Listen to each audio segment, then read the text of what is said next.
Welcome back, everybody. Today we're taking a deep dive, specifically for you, into The Art of Seduction by Robert Greene. Narrated, of course, by the incredible Jeff David. Oh, yeah, absolutely. His voice, ugh. Perfect for this book. Oh, it really is. Yeah. So we're going to be kind of looking at this whole world of seduction, Yeah. how it's evolved and how it works, and kind of what makes it such a potent force. Yeah, and I think, a lot of times when we think about seduction, it's easy to go straight to the romantic aspect of it. But Right. this deep dive really goes way beyond that. It does. It's about understanding how to influence Yeah. people and how it can be used Yeah. in different areas of life. Yeah, from like personal relationships to, Totally. marketing, politics. I mean, it's like everywhere. It's pervasive. It is. Yeah. And Greene actually kind of takes us way back thousands of years Yeah. to show us how seduction as a form of power has been around forever. And it's really interesting to see how women, especially in ancient times, who didn't really have access to traditional power structures, used their charm and their strategy to gain influence. Yeah, it's especially fascinating going way back to, ancient times when physical strength in warfare were really the kind of ultimate power. Yeah. And you have these figures like Bathsheba or Helen of Troy. Cleopatra, who Yeah. used their allure and their intelligence Look at that. to captivate the most powerful men of their time. Totally. Shifting the dynamic. And in a way that really shifted the power dynamic because they were operating outside of those traditional structures. Like Cleopatra, she lured Julius Caesar on this luxurious trip down the Nile. You know, it's not just about beauty; it's about creating an experience. Yes.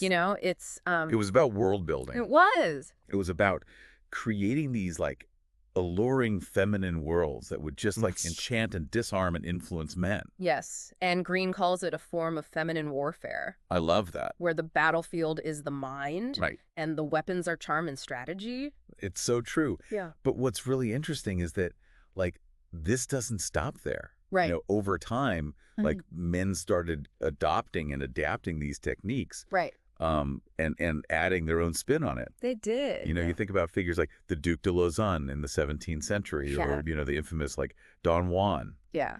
And they really started using language as a key weapon. Yeah. In seduction.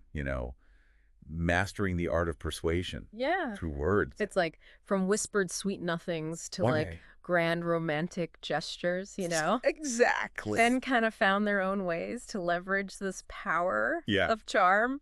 Yeah, but, it wasn't just about romantic conquests either. As societies evolved, seduction became more kind of complex and nuanced. Yes. And, courtiers, for example, they realized that mastering subtle forms of seduction was super important for navigating that intricate world of courtly life. Absolutely. Right. They learned that influence was often more valuable than brute force. It's true. Right. And then we get to Napoleon in the 19th century who took it to a whole other level, Totally. He was such a master of charisma and spectacle. He had these carefully crafted public appearances, grand military parades, propaganda that fueled this. He's a master of image. He was a master of image. He understood, how to use that to create this aura of fascination and influence. And it's so fascinating because his tactics really foreshadow kind of the evolution of seduction. They do. In our modern world. They do. Today, it's everywhere, but it's much more subtle. It's subtle. It's embedded in advertising, in politics. Yeah, it is. Even in our everyday interactions. I know. Think about marketing campaigns, how they use aspirational imagery and psychological cues to make us want stuff, Right. Or how politicians craft their messages to appeal to our emotions and our desires. It's we're constantly being seduced, sometimes without even realizing it. It's true. Yeah. It's almost like it's this underlying force driving so much of our behavior. It is. But why is it so effective? Why? And Greene suggests that it actually taps into the same like psychological mechanisms that make us fall in love. It makes sense because like when we're in love, we become much more susceptible. Yes. Susceptible to influence. Like our defenses are lowered. You know, we crave approval. Yes. We fear rejection. Yes. And it's almost like we willingly surrender our critical thinking to that feeling of like euphoria and connection. Yeah. Right. Like we just want to believe we do. Yeah. And that's like that's what makes us vulnerable to being seduced. To seduction. Yeah. And a skilled seducer understands these vulnerabilities. Yes. And leverages them masterfully. They do. They know how to. You know, they know how to create that feeling of intense connection, of making you feel seen. Yes. Understood, desired. It's like they hold up a mirror to your deepest longings and they're like, I get you. Totally. And that feeling that I get you is so intoxicating. It is. It's why we like fall for it time and time again. It's why we keep coming back for more. Yeah. Right. But he doesn't just stop there. Like he goes on to like break down seduction into these 9 distinct archetypes. Each with their own strategies, their own characteristics. And what's so cool is that like these aren't like rigid categories. You know what I mean? They're more like facets of like personality that we can all tap into. Right. Depending on like the situation and our goals. Yes. You know, it's about like understanding the different faces of seduction. Okay. Right. Let's unpack some of these. Let's do it. So first up, we have like the Siren. Yes. Like this is like the classic image of a seductress. Yeah. Right. Like think Cleopatra. Marilyn Monroe. Yes. Right. These are the figures that embody this like blend of like sexuality, danger, and allure. Allure. Yes. And they really operate on like a primal level. Yeah. Appealing to a man's like deepest desires and fantasies. Yes. And they know how to like they cultivate this aura of mystery. Yes. And unattainability. Keeping them at a distance while at the same time drawing them in. It's this dance. It is. Yeah. It's this like carefully crafted dance of allure and withdrawal. Yes. Designed to keep the target in a constant state of longing. Exactly. Yeah. Now, in stark contrast to that, you have the Rake. The Rake. Right. Like this is your desire. Pure, unadulterated desire. Okay. You know, the Rake is all about living in the moment. Yes. Pursuing pleasure with like reckless abandon. Yes. Okay. Right. They're charismatic, they're captivating, but like their focus is very much on fulfilling their own desires, often at the expense of others. Right. And disregarding like any consequences or societal norms. Yeah, you can almost picture like a Don Juan. Totally. Or like even a Pablo Picasso, you know, fitting this archetype. Absolutely. It's that like captivating energy, that like intoxicating whirlwind of like passion and intensity. Exactly. And that's their seductive power, right? Yeah. It's that ability to make their target feel like the only person in the world. Right. Even if it's just for a fleeting moment. Yeah. You know, they make grand gestures, they create these exhilarating experiences. Yeah. And they just pull you into their like whirlwind. Yeah. Yeah. Like excitement and living life on their own terms. On their own terms. Yeah. Which can be very appealing. Totally. You know. For sure. People seeking a taste of something different. Totally. Yeah. Yeah. Now let's kind of shift gears a little bit and talk about the ideal lover. Okay. Which is a very different energy. From the Rake. Yeah. Because unlike the Rake, who is all about their own desires, the ideal lover is really focused on fulfilling the targets. Yeah. Okay. Fantasies and desires. So they're like chameleons, kind of. Yes. They're chameleons. They adapt to whatever the ideal is. Yeah. They become the perfect partner, reflecting back everything their target Julie wanted. has ever longed for. Yeah. Okay. You know, think about figures like Rudolph Valentino, Oh, yeah. who, like, captured hearts with his smoldering gaze and, like, Right. romantic aura. Yeah, or like the classic knight in shining armor. Exactly. That's- The ideal lover taps into Right. those, like, deep-seated fantasies. Yeah, it's like a personalized fairy tale. It is. It's like a personalized fairy tale. Yeah. Tailored to the, like, To the specific desires. Yeah, to their longings. Yeah. And longings, exactly. Now, speaking of kind of defying expectations, Okay. we have the dandy, The dandy. right? This is a true master of... Style, nonconformity, ambiguity. Yeah. The dandy challenges conventional notions Right. of gender, of appearance. Right.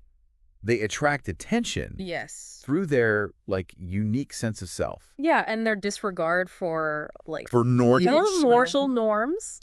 Yeah, like, I think of, like, Burt Brummel. Yes. Who, like, set fashion trends with Yeah. his, like, flamboyant style, or Or Oscar Wilde. Oscar Wilde. Right. Like, they just have this... They have this magnetism Yeah. that comes from, like, defying expectations Right. and embracing their individuality. Okay. And their power really lies in their ability to create this sense of intrigue Right. and fascination, right? Right. Like, they're unpredictable. Yes. They often, like, blur the lines between masculine and feminine, Right. which really challenges our assumptions and keeps us guessing. It's like they're constantly disrupting the The status quo. status quo, and that can be... And that can be alluring. Yeah. It's like they're challenging us to, like, question, Totally. our own perceptions And to embrace individuality. Yeah, Right. right. Now, for a complete contrast, Okay. we have the natural. The natural, okay. This archetype embodies a much more, Okay. like, innocent Innocent. and unassuming Okay. form of seduction. Right. They kind of disarm their targets Right. with this, like, childlike charm. Okay. Spontaneity, a genuine sense of playfulness. Right. It's not calculated, you know? It's this, like... It's like that friend that we all have Yeah. who, like, walks into a room and lights it up. and, like, lights it up, and they're not even trying Not even trying. to be seductive. It It's just radiates. radiates Yeah, from them. yeah. And their power lies in their authenticity, Okay. They remind us of, like, Simpler times. simpler times when That's- we were less guarded, more Yeah. open. To experiencing, like, joy and wonder. Right. It's like a breath of fresh air. It is. It's like a breath of fresh air, a temporary escape Yeah. from the complexities of, like, Right. adult life. Yeah. And it's this reminder that, Right. like, sometimes the most powerful form of seduction Right. is just being genuine, Right. allowing your true self to shine through. Totally. Now, on kind of the other side of the spectrum, Okay. we have the coquette. The coquette. Right. Yeah. This is the master of emotional manipulation. Oh, wow. Right. Okay. This archetype plays this game Right. of hot and cold, Okay. expertly inciting jealousy, Right. maintaining an air of independence. Right. Like they dangle the carrot. They dangle the carrot, yes. Yeah. Just out of reach, Okay. keeping their target Right. in a constant state of desire And uncertainty. and uncertainty. Yeah. Historical figures like Empress Josephine, Oh, yeah. Queen Elizabeth I. Queen Elizabeth I. But, like, they understood They understood strategic withdrawal. strategic withdrawal, Yes. creating a sense of scarcity Yeah. that made them all the more desirable. Right. And their tactics are so fascinating Yeah. because they really tap into Yeah. our, like, deepest insecurities and fears Yeah. of Yeah. rejection. Yeah. Right. Yeah. So by playing hard to get, Right. they create a sense of competition, Right. making the target work harder For their attention? for their attention, for their affection. It's like a psychological game Yeah. where the coquette sets the rules Mm-hmm.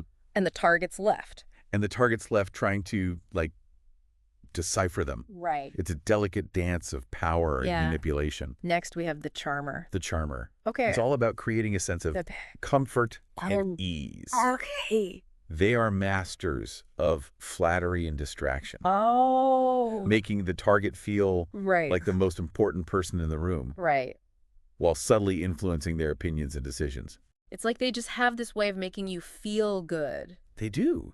They make you feel good about yourself, about yourself, which in turn makes you more open more susceptible to their suggestions. to their suggestions. Yeah. Yeah. You know, think of someone like Benjamin Disraeli, Okay. a British prime minister, Yeah. known for his, like, Yeah. charm Yeah. and ability to win people over. Right.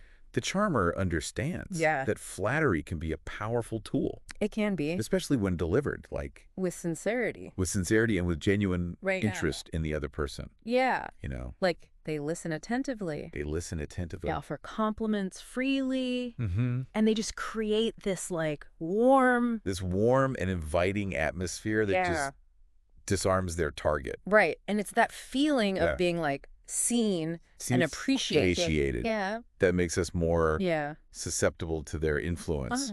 Now, moving on to the charismatic. The charismatic. Okay. This archetype takes seduction to a mass scale. Mass scale. Okay. They radiate magnetism, purpose, this sense of mystery that just, like, captivates. Whole crowds. Whole crowds. Think about figures like Moses. Oh, wow, yeah. Who, like, led his people out of Egypt. Or, like, Lenin, who ignited revolutions. These are leaders who inspire movements and shape the course of history. And they just have this ability to tap into like our collective hopes and fears, our shared dreams and desires, and create this feeling of belonging, making their followers feel like they're part of something bigger. Of something much bigger than themselves. Yeah, and that feeling is intoxicating. It can inspire, like, incredible loyalty and devotion. You know, driving people to make sacrifices. To take risks. That they wouldn't otherwise. Even consider. Right. It's like they're weaving a spell. Using, like, words and imagery to create this, like... It's vision. Of a better future. That people just, like, want to... That people are eager to embrace. Right. And finally, we have the star. The star. Okay. This is a figure who almost seems to exist, like... On a different plane. Yeah. Okay. They embody an idealized archetype. Right. That just, like, captures our imaginations. Right. They're, like... The ultimate. They're the ultimate. Object of fascination. Yeah. Like, they seem to possess... a certain magic. Yeah, an otherworldly quality. Yeah, that sets them apart from, like, ordinary mortals. Right. Think Greta Garbo. Who's, like, enigmatic persona. Right. Captivated audiences, or James Dean. Yeah. Whose, like, rebellious spirit became this symbol of, like, youthful angst. Right. And their power lies in their ability to tap into our desire for escape. You know, for something beyond like the mundane realities of everyday life. Right. You know, they offer us a glimpse into this world of, like, glamour, excitement, unattainable perfection. Right. It's like they're a projection of our, like, fantasies and aspirations. It's a reminder that anything is possible. Exactly. If you dare to dream big. Right. Now, having explored these 9 seductive archetypes, it's important to remember that Greene presents seduction as, like, an immoral game. It's not about being good or bad. Right. It's about understanding the psychology of persuasion and using that knowledge. To achieve your goals. Exactly. So it's like having a set of tools. It is. You know? It's like having a toolkit. Yeah. You can use them for good or for ill. You can use them for good or for ill. Right. Depending on your intentions. And your understanding of the game. Right. And it's about recognizing that seduction is a powerful force. It is. That exists in the world. Yeah. Whether you choose to use it or simply to understand its influence. Yeah. Knowledge of its dynamics. Yeah. Can be both.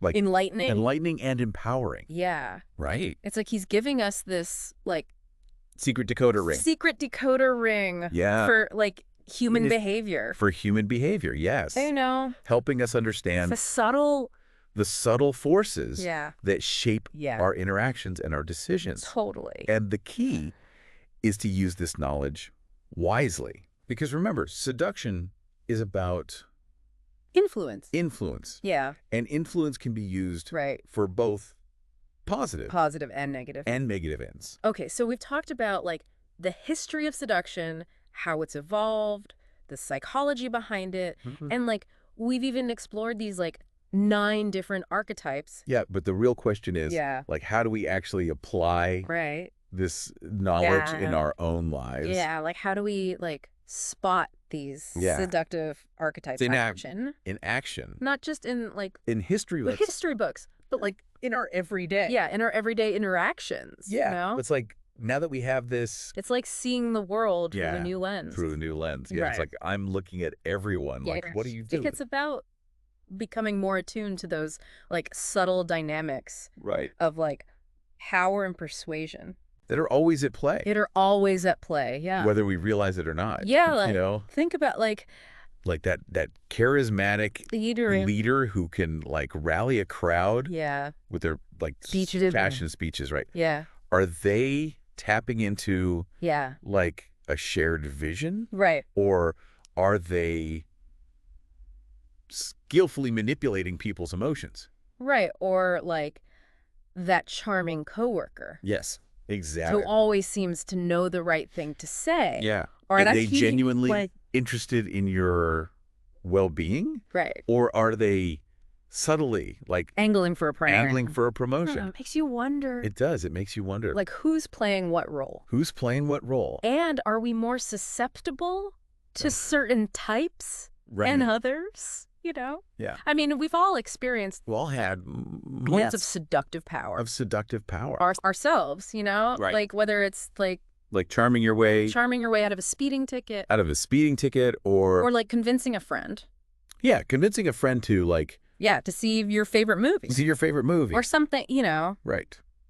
And we've all been on the receiving end We've all been on the receiving end of someone else's charm. of someone else's charm. Whether it's, like, falling head over heels Yes. or getting swept up In a political movement. in a political movement. Right. You know? It's true. Like We all have the potential we all have the potential to be both the seduced. to be both the seducer Yeah. and the seduced. And the seduced. The key is recognizing yeah. those moments, Uh, understanding the forces at play, right. and making like Conscious choices. conscious choices about how we respond. about how we respond. Exactly. So this deep dive Right. isn't about It's not about like, becoming like master manipulators. Yeah, it's Uh-uh. about, like, developing a it's about developing a deeper understanding deeper understanding of ourselves of ourselves. and the world around us. Right. It's about, like, Recognizing the tools of seduction yeah, so we can navigate them more effectively. more effectively and maybe even, like, And maybe even use them to our advantage in Yeah. a way that like aligns with our values. aligns with our yeah. values, right? Right. Because knowledge is power. It is. And understanding the psychology of seduction Yeah. can really empower us To make more informed to make more informed choices choices. in our lives, in our relationships, in our Yeah. careers. Yeah. It's about, like, It's about recognizing patterns, recognizing patterns. understanding motivations, Yeah. and ultimately becoming more discerning More discerning. Yeah.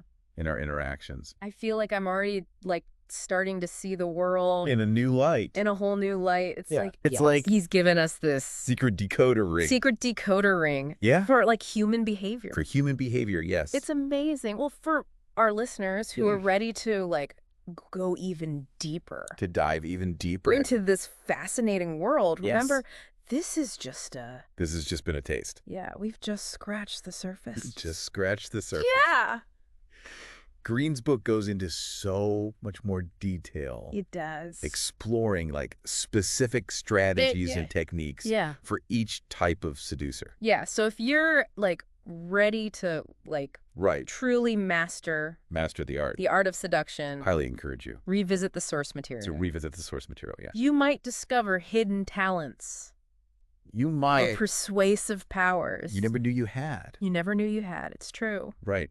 But as you like right. embark on this This journey. journey of discovery, Yeah. remember to use your newfound knowledge wisely. Wisely. Because, as they say, Because with great power, with great power And these are comes great. great responsibility. great responsibility. That's a great point to end on. Right. So I think so. So Yep. thank you so much Thank you for joining us for joining us on this deep dive on this deep dive. into the art of seduction. The art of seduction. Phew. We hope you've enjoyed exploring this. This fascinating and Odd and often complex complex world of persuasion. world of persuasion. Until next time, Stay curious stay curious, and keep diving deep. keep diving deep.